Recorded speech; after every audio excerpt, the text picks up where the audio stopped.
Welcome to our program on Kardec Radio.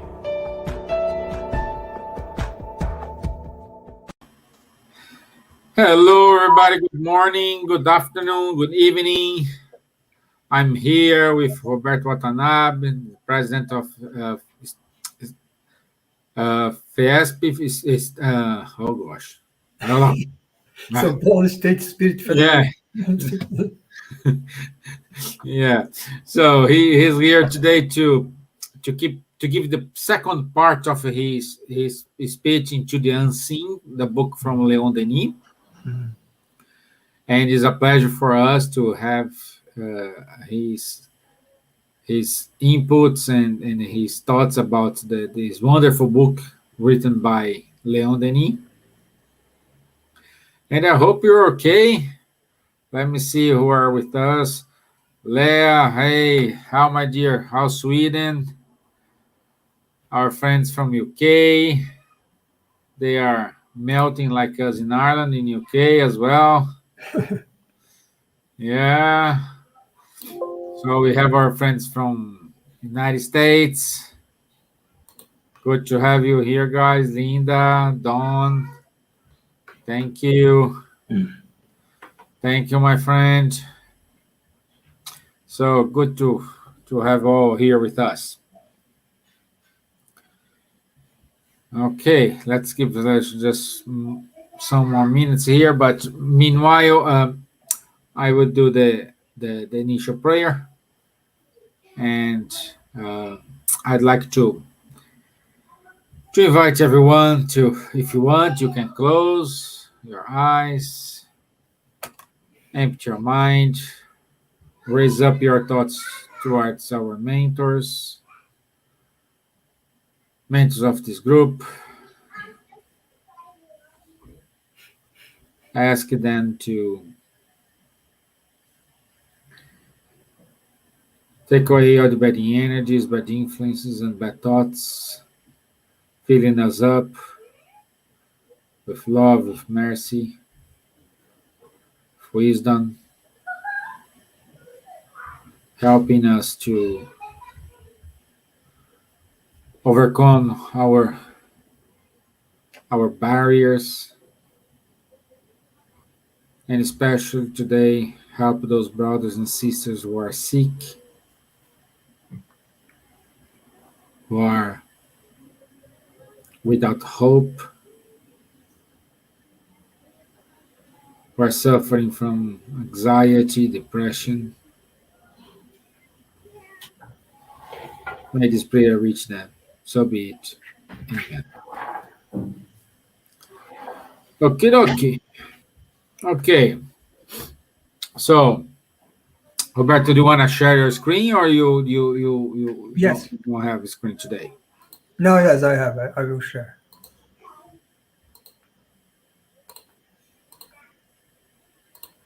Yes. Good. Okay.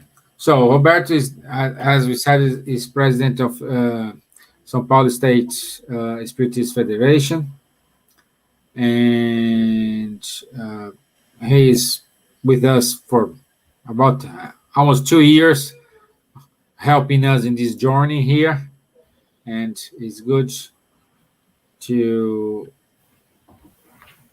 share this moment with you guys again. Roberto, I can see here, looks like you are not putting your, now it's, yes. Like that, right? Yeah, okay, great. Okay, so I'll be in the background, so thank you all, and enjoy your ride with Roberto. Okay, hello everybody. I'm glad to be here with you again. And today we are going to talk about the second part of the book, Into the Unseen, from Leon Denis. So there are many lives which talks about his many books that he wrote. And this is the book which is is similar to the Medium's book from Allan Kardec. It talks about mediumship.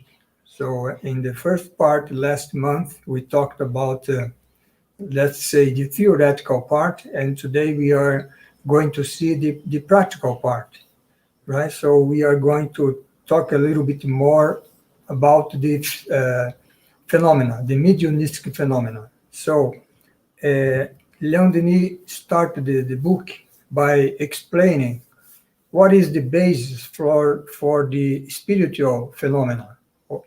So, and he says that the study of a spiritual phenomena has uncovered the new status of matter and conditions of life. What he means by that? New state of matter, because science knows today that's about four states of a matter, right? So we have the solid state, the liquid state, the gaseous state, and the radiant state. So as we go through this solid to radiant, it's more rarefied, or the matter is more rarefied. And then beyond the radiant state, we have more subtle forms, which is called fluids. And as we saw last month, we as souls or spirits, we have our physical body, and as an intermediary between we as souls and our physical body, we have the perispirit, which we saw last month, right? Which is a kind of a subtle body.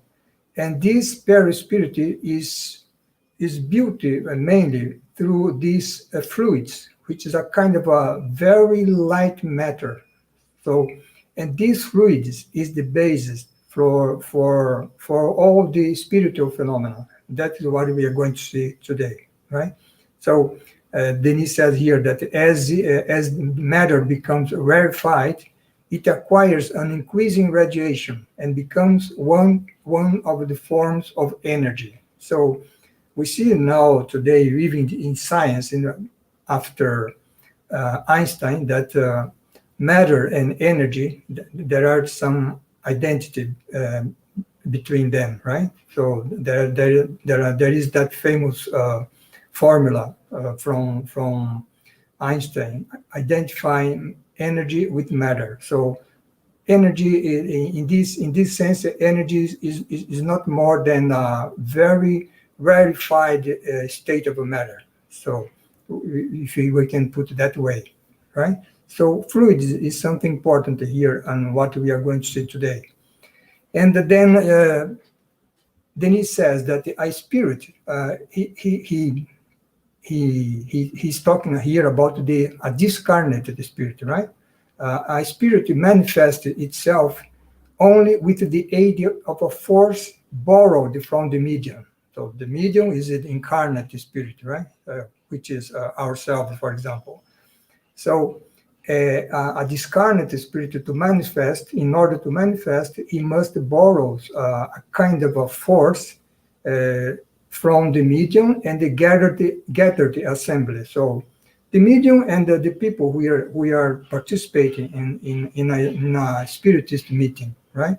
So such force, Denis said, which is generated by people's fluidic bodies, which is the perispirit, right? Fluidic body is the perispirit.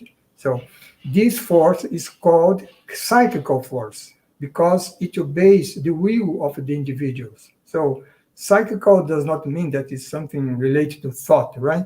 But it's because it's a kind of a fluidic force which comes out from our perispirit, and it's called the psychical because it obeys the will, right? The will of the individuals. In this case, from the discarnate spirit, who takes this psychical force from us who are incarnate.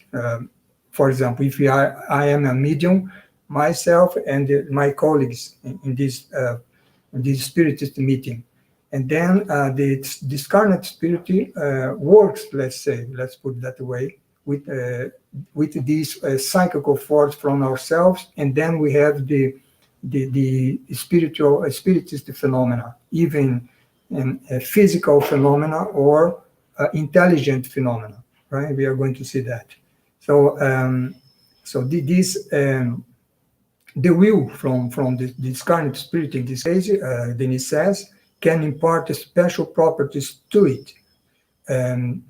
What Denis saying here is saying what he's explaining here is that the discarnate spirit, he takes for our psychical force and he manipulates this psychical force to provoke, let's say, the spiritual phenomena, right? So, and then he says there lies the secret of the healing power of magnetizers. So I think everybody has already heard about the people who can heal the illnesses from another person by, for example, imposing his hand, praying, and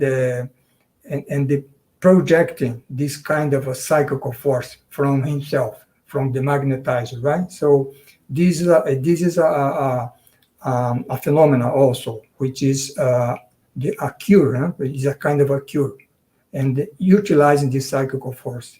In this case, the example that I'm giving now, or Denis is giving now of the magnetizer, this magnetizer, of course, is an incarnated person, like ourselves, right? So, and then we have the physical effect mediums, because the spiritual phenomena are divided between physical and intelligent. When we say physical, we are talking about some movement of objects, for example. This is a physical force, right? Or levitation of an object, or transportation of an object from one place to another, which is called here the apport phenomena, which is here, apport phenomena. And then we also have a phenomena which is the direct writing on the slates. So in this case, in this kind of a phenomena, for example, you take a sheet of paper, you put it into a drawer, you lock the drawer, wait for some minutes, let's say. Then after that, you open the drawer, take this sheet, and then there is something written in the sheet from nowhere, right? Because the drawer was locked. So this is a kind of a physical effect, because in this case, the spirit, when I say spirit, is always the discarnate person, right? The spirit take our psychical force and then manipulating these fluids, and they have these phenomena, which is something written in the sheet of paper. So this is direct writing, right? Intelligent phenomena, which we are going also to see, is another kind of a phenomena. For example, where we have the kind of a psychography, like the Chico Xavier, which is a famous medium here in Brazil, and he used to write books. It wasn't him who was writing the book. It actually was the spirit who was dictating to him the book, and then he just write the book. So this is called an intelligent phenomenon, because it involves an intellectual action, right? Which is the writing, and then not the direct writing, but the writing from writing a book, for example, right?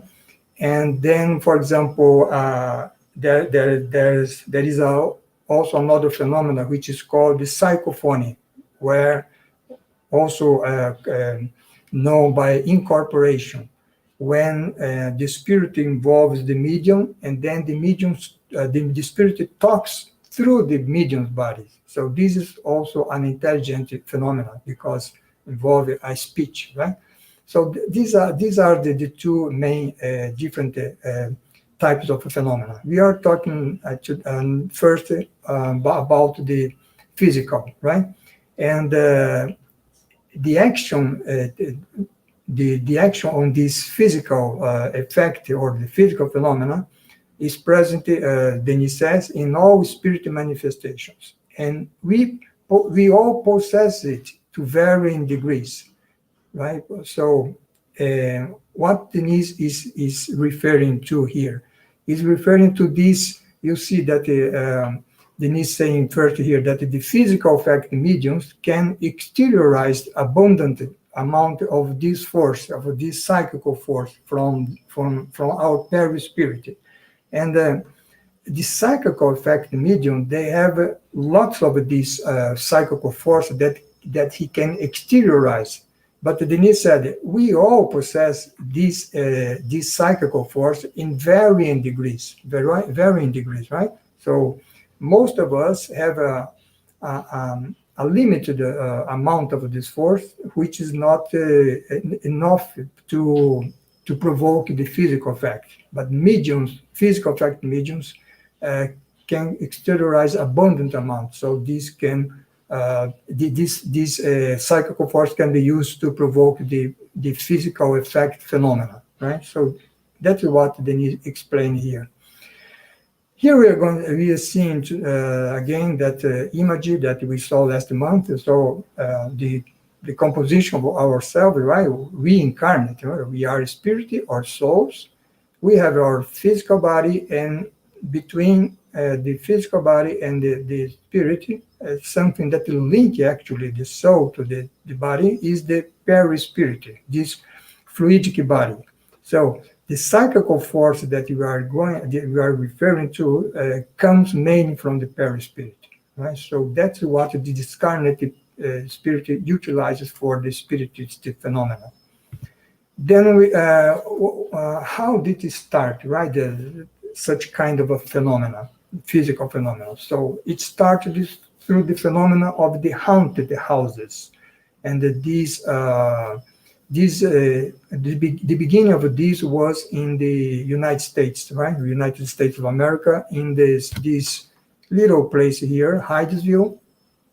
I think is a little New York, and then in 1848 at the home of the Fox family. So what starts to happen in that home?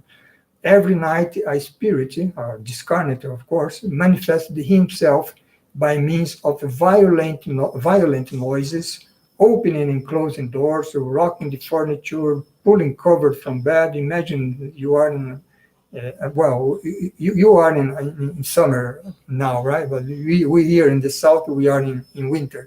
Imagine we here in very cold weather, and then someone comes pulling the cover from our bed. So that's not something very good to happen, right? So and this happened in this home spontaneously. So and then there were three daughters from the Fox father, right? And then they start to communicate with the spirit, and then as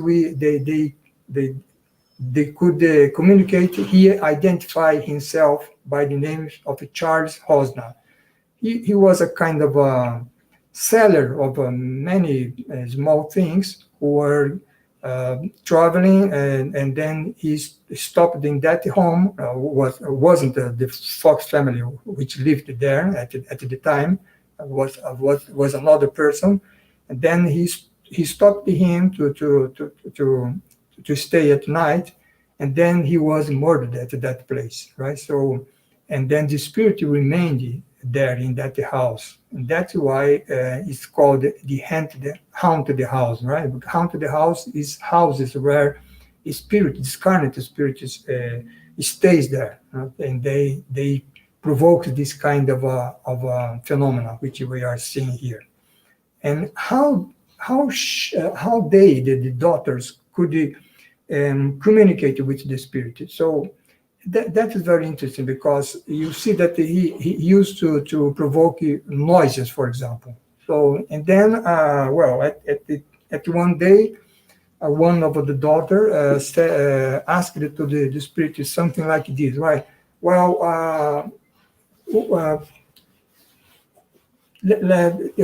for example, who are you, right? So if you are a spirit, please knock once, right? If you are not a spirit, I'm just giving an example, right?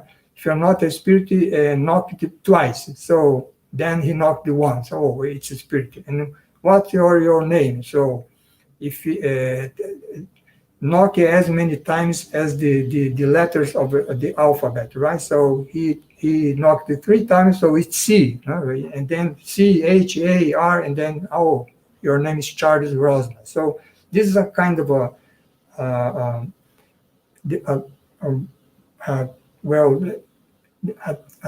manner where she and his sister could communicate with the spirit, right? So that's why how they start to communicate, and that's very interesting because there is the beginning of the spiritist phenomena, and also it is in the basis of the spiritism itself, right?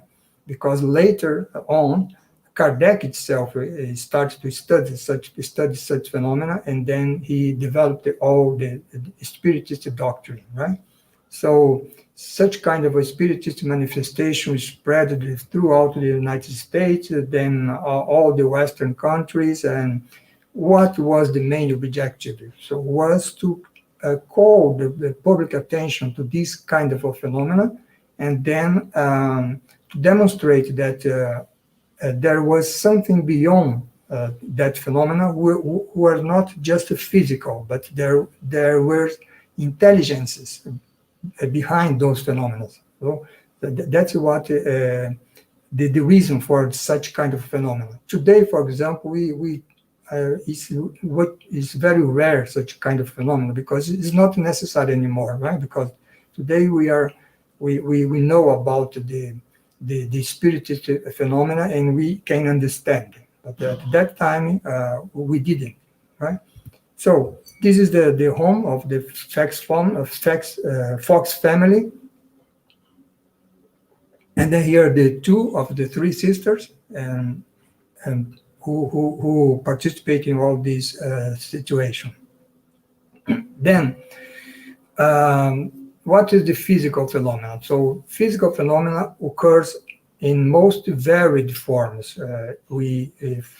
And all the base for that is the force, that psychical force that serves to produce them, and which are utilized by the spirit, and can be manipulated in many sorts of a combination. Or in some sort of a combination, the action of the spirit can decompose it and recompose solid matter, which is the apport of objects.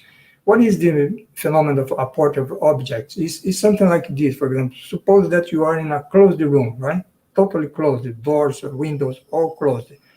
And then suddenly a flower, for example, appears on the table, so from nowhere, right? So, and then he explains that phenomena, saying that the spirit, utilizing the psychical force, he decomposed that flower from outside the room, transported inside the room, and then recomposed the solid matter or the flower, right? So this is one kind of explanation, right? There are other causes, other explanation for such phenomena. So, but we can go further on explanation of this because of the time, right? So, and this is a kind of a physical phenomenon. Another kind is what we saw in the case of the Hydesville, is the raps, right? The noises that are provoked by the spirit. And we also have the case of a levitation. For example, this Mr. Home, Douglas Home, who was, I think he was Scottish, right? And he was a very famous medium in the 1900th century, right? And then one of the the phenomena. Everybody in a room, there were large windows on that room, so Mr. Holm was seated on a chair, and the chair levitated with Mr. Holm on the chair. And the chair was taken outside one window, and then the chair with Mr. Holm entered through another window out there, and then just went back to the ground, right? So this is a kind of a levitation, and it's another kind of a physical phenomenon. And then someone can ask, well, in this case, the law of gravity was then violated. No, says Denis, right? It's a mistake to understand that the levitation involves a violation of the law of gravity. So he says that the mediums are not able to find in themselves the force to rise up in the air any object, right? And to remain hovering in the air. It's necessary to admit the intervention of an external agent, which is the spirit, right? Which builds up fluidic force from the mediums and from the people there in the room in sufficient amounts to counterbalance the weight of the levitated object. So here we can compare with the situation of a balloon, right? So if you want a balloon with the person on that balloon to rise up from the ground, you fill the balloon with a gas which is lighter than air. So as the gas is lighter than air, then the balloon goes up in the air, right? With the person who is, for example, there in that balloon. So the same is happens in this kind of a phenomenon. So the fluidic force or the psychical force, as we saw, it's very light, right? So it's lighter than the air. So if you involve in an object which is of that fluid, then you can levitate that object, right? You can rise up from the ground. So that's what is happening here. And this fluid, which is utilized by the spiritists, are borrowed, as Denis said here, from the medium and the other persons present there, at the meeting or at in that room. So in reps or knocks is the same, right? You are, for example, in your room, and then someone knocks on the door. You go outside and you see no one, right? So in that case, Denis explained here, right? The noises are produced by the condensation and projection of fluid clusters on the hard body. So you take the fluid from the medium, you condensate that fluid because the fluid can be condensated until reach the solid state, right? We're going to see at the end of this presentation. And then you condense that fluid, and then you project it on the table, for example, right? And then that provokes the noises that we hear. So that is something, the explanation for this knocks or reps phenomenon. So all of these are physical phenomena. We have also the turning table phenomena, which is very famous because it was the beginning in Europe, the investigation of the spiritist phenomena started with some kind of entertainment, which was the turning table phenomena. For example, here, a group of people sit around a table, put their hands on the table, and then concentrate, and then the table starts to move, right? Move from one side to the other, rise up in the air. So this is what kind of entertainment for Europeans and in the 19th century. And that was what Kardec was going to see, right? When he heard about such phenomena, he went to see. But he didn't go to see just to see in a mindset of a curiosity, right? But he started to observe, to investigate, and then he realized that there were intelligences behind those phenomena, and that is the beginning of the a Spiritist doctrine, right? So,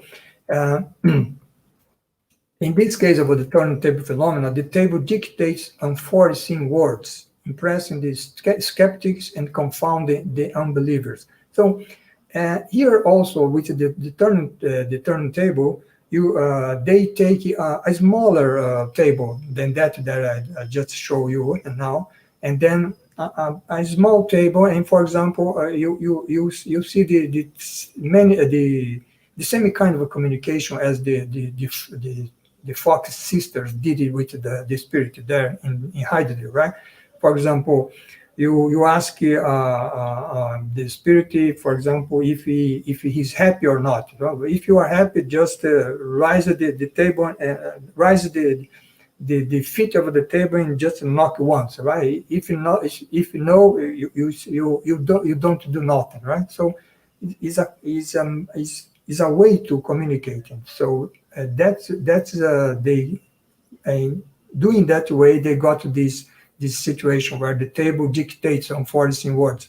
It's not the table that dictates, right? It's the spirit which is utilizing the fluids from the person present at the meeting and manipulating and involving the table, and then make the table having a kind of artificial life, right? Because then moving the table. So that's what happened in this phenomena. And then a group of research observed that kind of phenomenon, and then they concluded that there was a force emanated from the operator, as I said, but such force was intelligently directed. In this case, directed by the spirit, right?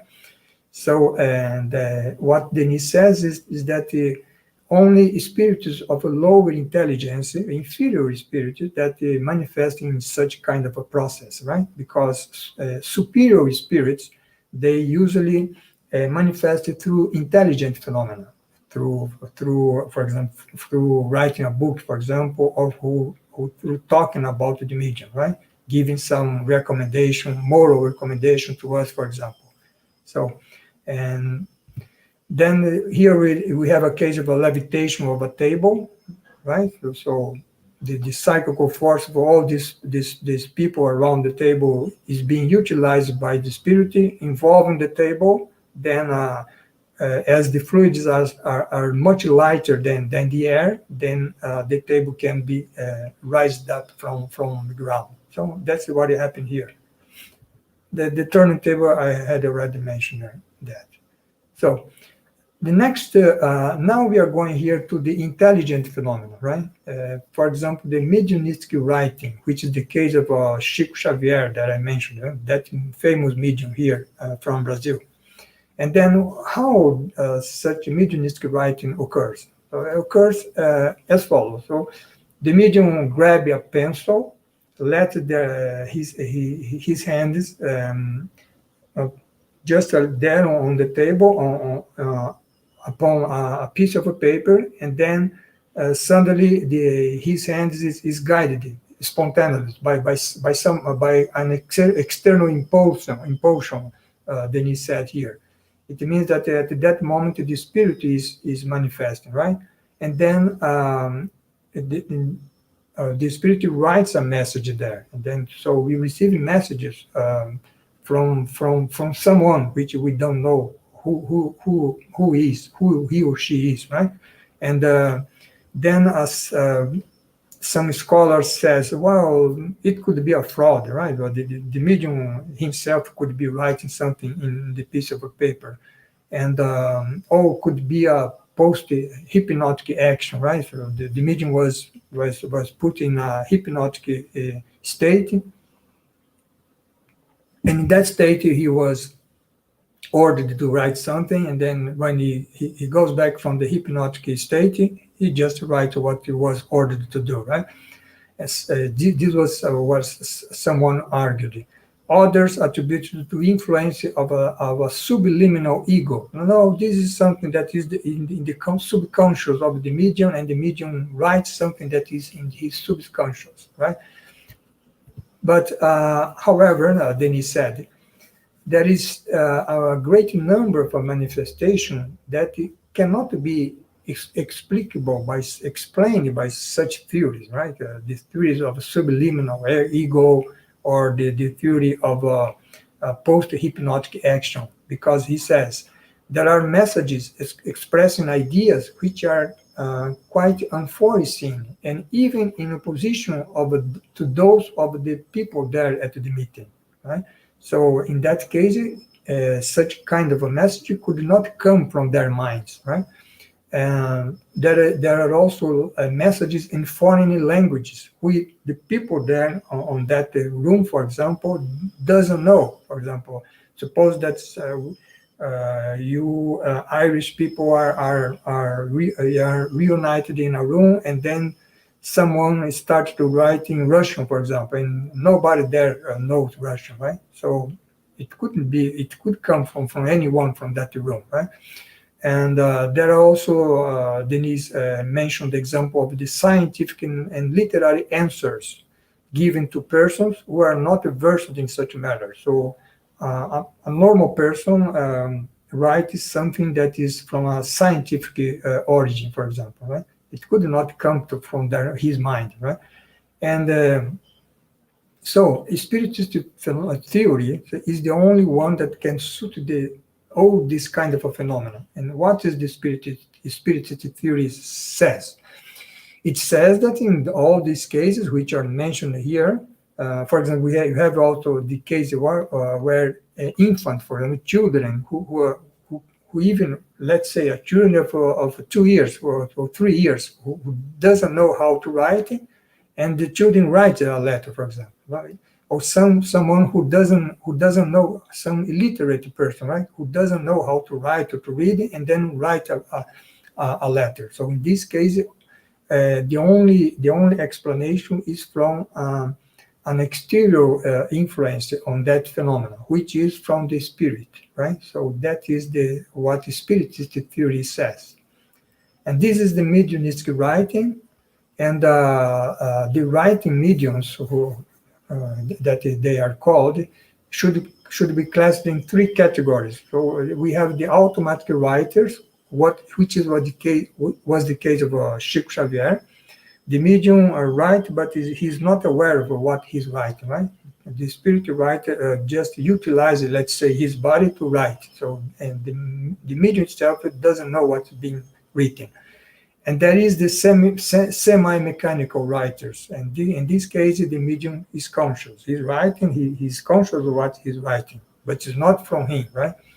And then the intuitive or inspirational writers, which is the case of most of the famous writers, right? If we can think about the Victor Hugo, Shakespeare, Dante, Alighieri, so all these kind of writers, they are intuitive, right? So only their brain is influenced.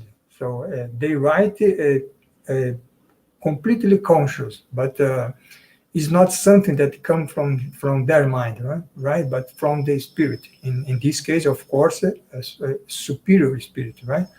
And this is the situation where we can have more doubt about it, right? So it can only be perfected through practice, Leon Denis says. So, and here at Chico Xavier, right, which is that famous medium here in Brazil, he wrote by this mediumistic writing or psychography, he wrote more than the spirit, or some spirit through him, wrote more than 400 books on Spiritist doctrine, right? He passed away in the turn of the millennium, right, in 2002. And in all cases of Spiritist phenomena, the medium is in a kind of a trance, right? So a trance is a state of a magnetic sleep, which allows one fluidic body to exteriorize itself. So it means that the medium is there, for example, completely conscious. Then he he turns to a state of a magnetic sleep. So he turns in a state of a trance. So the level of consciousness goes down, and then in that state, his perispirit can be exteriorized easily, and so this exteriorization from the fluidic body is the basis for the spiritist phenomena. So and this is, if the fluidic body is exteriorized, then Denis says the soul regains its freedom because it's not so closely connected to the body. Although there is an invisible, always is an invisible bond linking the physical body to the perispirit, right? This kind of a etheric cord just is cut on death, right? And then during this trance, the medium souls stand at a slight distance from the body. So it's like we, and with our perispirit, we detached ourselves a little bit from our physical body and stayed here on our side, on the side of our physical body. And then in that situation, Denis says, the medium speaks, which is a kind of incorporation or psychophony, moves or writes. Writes is a case of a psychography, right? Moves or writes automatically. Moves, it means, for example, you can, when you are a little bit detached from your body, you can move your body. So this is the case of somnambulism, right? When a person is sleeping and suddenly the person rise up, walks from the around the house, and then goes back to bed and keep sleeping. And then next morning he didn't remember anything that he did, right? Because he did in this somnambulistic state. So this is what Denis means by moving, right? All writes automatically, which is the case of a psychography from Chico Xavier, for example. And the medium retains no memory of such actions after awakening, right? And this state of a trance can be induced by a magnetizer action or from a spirit action, right? So that is what Denis is explaining here. This is the base for the intelligent phenomena. For example, the psychophony and psychography, which I mentioned, right? So, and then if the medium is detached from his body and a little bit away from his body, then a spirit can come and can take control of the physical body of the medium. And then we have what Denis says, this phenomena of incorporation or psychophony. And then if the spirit take control of the vacant body, or the physical body of the medium, then the spirit can talk, right? We see the medium talking, but it's not him who is talking. It's the spirit who is the idea of the spirit who is being expressed there, in that talking or message, right? So, and this situation can be done by a deceased person or a discarnate spirit, or by a living being. Imagine that another person, another place is sleeping, and in that state of sleeping, he himself, detached from his physical body, comes to that room in this place where the medium is, and then he takes control of the body of the medium. He communicates himself, right? So it's not only the discarnate people, but also an incarnate person also can communicate. Of course, at that moment he is sleeping somewhere, right? And there is also a third situation where the soul of the medium itself, right, can communicate through his own physical body. So there are three different situations here. But in all these cases, the communication is the result of a remote action, and can be also the result of a remote action through mental suggestion and thought transmission. This is a case a little bit similar to the telepathy, right? So in that case, let's say um, the medium with his perispirit is detached a little bit from his body. Then an spirit, let's say a superior spirit, which is on another place, in a happy world, for example, and from there he sent a message to this medium souls here, right? And in a kind of a telepathy communication. Then the medium souls received that message and utilized his own body.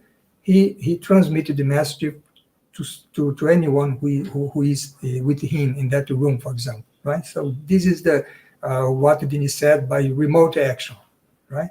So the spirit doesn't need to be present at the place, right? But for the phenomena to occur, it can be in another place. It's a little bit complicated, right? But I'm trying to explain the more I can. And then Denis said here, the spirit seems to project its thought into the medium's brain, where it borrows from those language forms familiar to the medium. So what Denis is saying here is that, for example, if you are going to write in Russian, that example that I gave you, right? Suppose that you Irish, a group of Irish people are around a table, and then you concentrate, and then suddenly someone who is a medium, of course, starts to write in Russian. Well, how could he write in Russian if he doesn't know nothing about Russian? So in that case, it's because most probably this Irish person now in this incarnation was a Russian person in a previous life, right? So he have in his subconscious the knowledge of the Russian language, and is that what Denis is saying here? The spirit seems to project its thought into the medium's brain. So a Russian spirit come into the medium's brain and look for that knowledge that he has, although he consciously doesn't know, from the language, and use that to the communication. Is that what Denis is saying here? Right? So it's a little bit subtle and complicated, but that's what happens. And this next case I also mentioned, right, where the medium himself can act upon his own body. And in that case, where the medium itself, right, detached from his body, a little bit far away from his body, he in that situation he can in this situation for freedom, he can remember of something of his past lives, and then he can transmit through his physical body some situations that happened in that previous life, right? So that happened here in this case that we are. Denis give us an example, right? This case of Helene Smith, right? She was a Swiss woman, and she, in that kind of a state, right, in the state of a trance, she reproduced the many scenes of her life when she lived in India in the 12th century, so very far in the past, right? So this is the kind of a situation where the medium itself expresses, right, through his body to us. So here's a picture that we can see, right? So here we have the medium which sits down the table, and then at the left here is the spirit of the medium, of course, with his perispirit. So this is a kind of a exteriorization that Denis mentioned, right? So the soul with his perispirit detached from the physical body, stayed here on the side of the body, not from far from that, right? It's closer, but just for a purpose of example here, right? And then the discarnate or incarnate, the communicated spirit, which could be discarnate or spirit, gets closer and he or she send his message to the medium's soul, right, which is here on the left, and then the medium controlling his own body, expressed by voice, for example, the message, right? So this is what is incorporation, which is called incorporation or psychophony. So the medium talks, right? And that what he expresses is the message from the communicating spirit, which passes through himself, detached from his body, right? So, and then we have that was the intelligent phenomena. Now we are going to see the last example, which is the materializations, spirit apparitions and materialization. This is again a case of a physical phenomenon. And in this situation, the spirit acts by means of directly, right? Until now, we see the spirit acting by means of a material object, for example, knocking the door, noises, transporting objects, or extraneous organisms. For example, the case of psychophonies, psychography, so spirit is manifesting not through his body, but by the body of the medium. Now, in the materialization or apparitions, we have a situation where the spirit himself manifests, right? So the spirit, he works to reconstitute its form by means of fluidic elements borrowed from the people, the mediums and the people around in the room. So what he's saying here is that the spirit also has his perispirit, right? So he takes the psychical force or the fluidic elements from the mediums and other people there in the room, and then let's say something like that, he feels, right, his perispirit, which is with these fluidic elements, and then he condensates these elements, and then he can condensate in many levels, right? So if he condensates a little bit, then a medium who is a seer medium, he can see the spirit, but a person who is not a seer cannot see. But he condensates a little bit more than everybody can see, because in that case, he reaches the solid state, right? And in that case, he can even touch the person, compliment the person, right? So that's the situation of materialization that Denis is explaining here. But this situation is very temporary, right? That's why Denis said that they suddenly disappear, they vanish, right? Passing from the solid, from the fluidic state again. And the base for that is the universal fluid. I think I need to go a little bit faster because it's time already. So the base is the universal fluid, which is through the condensation. Right? The more condensed the fluid is, the more the spirit can manifest himself through all the people present at the room, right? So that's what Denis explained here. And the materialization are graduate, as I said, right? Until a certain level, he can be. The spirit can be perceived by seeing mediums, as I said. And in that situation, a normal person cannot see, but if we take a photograph, for example, in the photograph, the spirit appears on the photograph, right? Because the camera is more sensible to such a vision, right?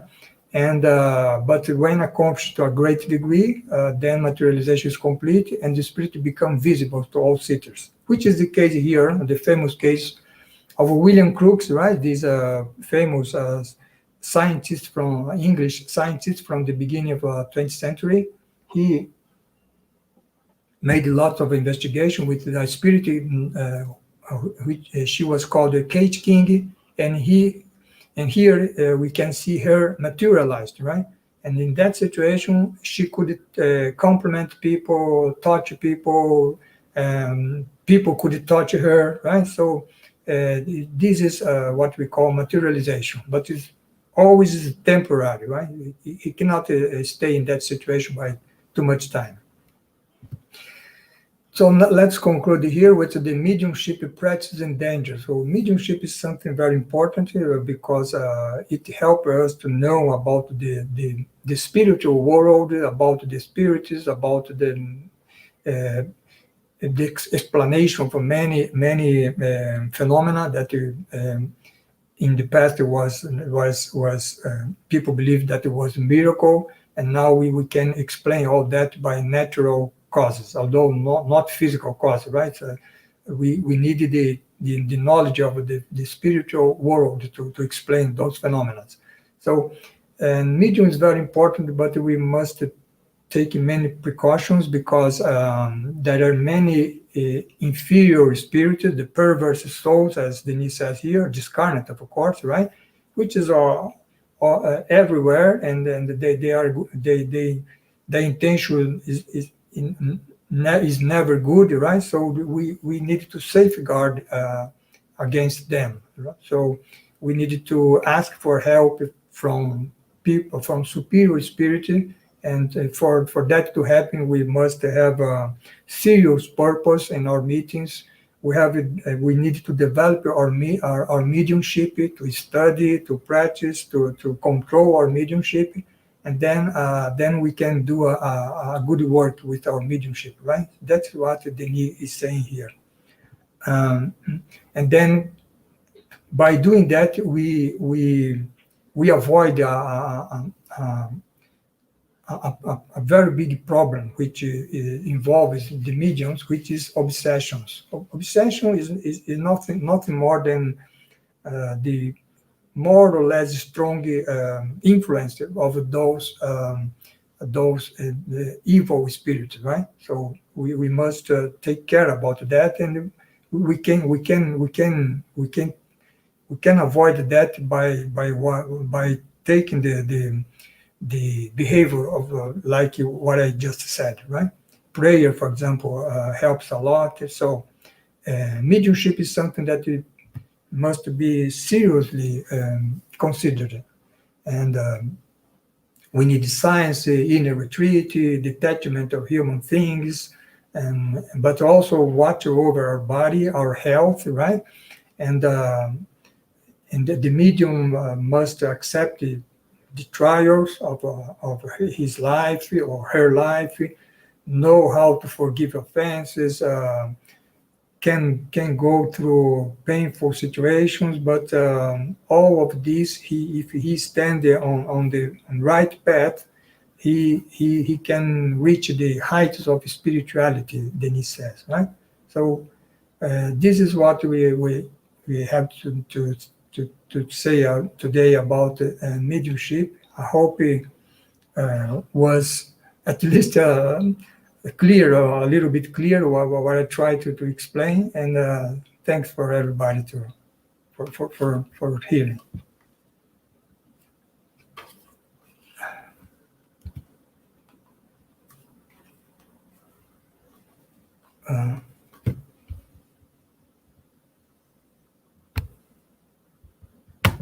Stevan? I'm speaking here and I'm mute. Okay. Wow. Bro, great considerations. Leon Denis, he truly understood Kardec's teachings. No, it's a wonderful. I encourage everyone to read all the books from Leon Denis. It's amazing. Always we have a deep knowledge, and sometimes for some people they think like Leon Denis he kind of speak a little bit easier compared to Kardec. The language used by Leon Denis is a kind of easier, but anyway, I would say to you, my friends, you can read Leon Denis and you'll be amazed for sure. So, my friend, a lot of people say thank you here, Leah from Sweden. This is great. Thank you much. Thank you so much. Much food for my thirst.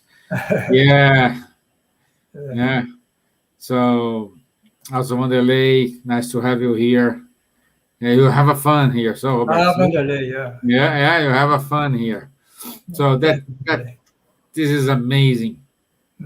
And I want to say thank you for your availability, also for the São Paulo State Spiritist Federation.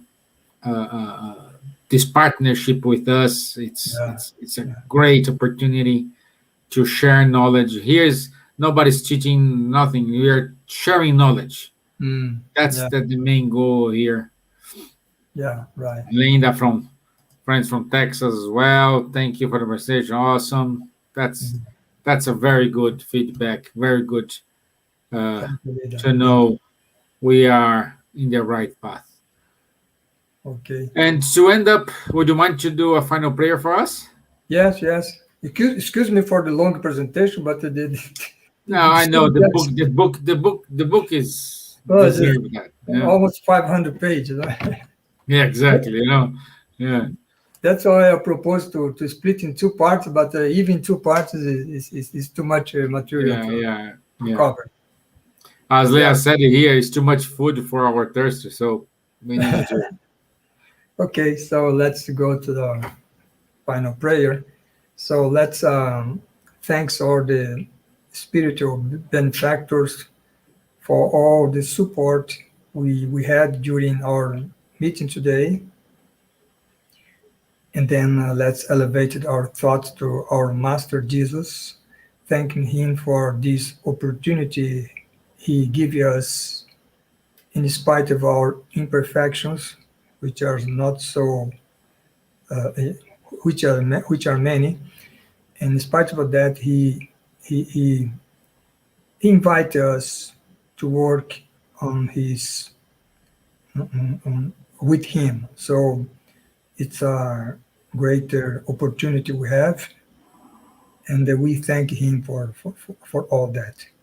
And most of all, we also thanks to God for the joy of life, for this incarnation that we have now, and with all these opportunities to grow on the intellectual and moral aspect, in order to someday in the far future can, as Paul said, see our Father face to face.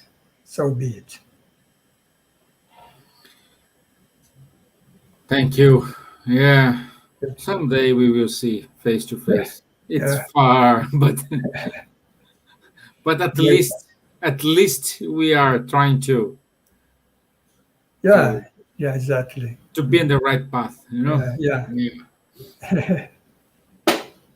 So thank you, my friends.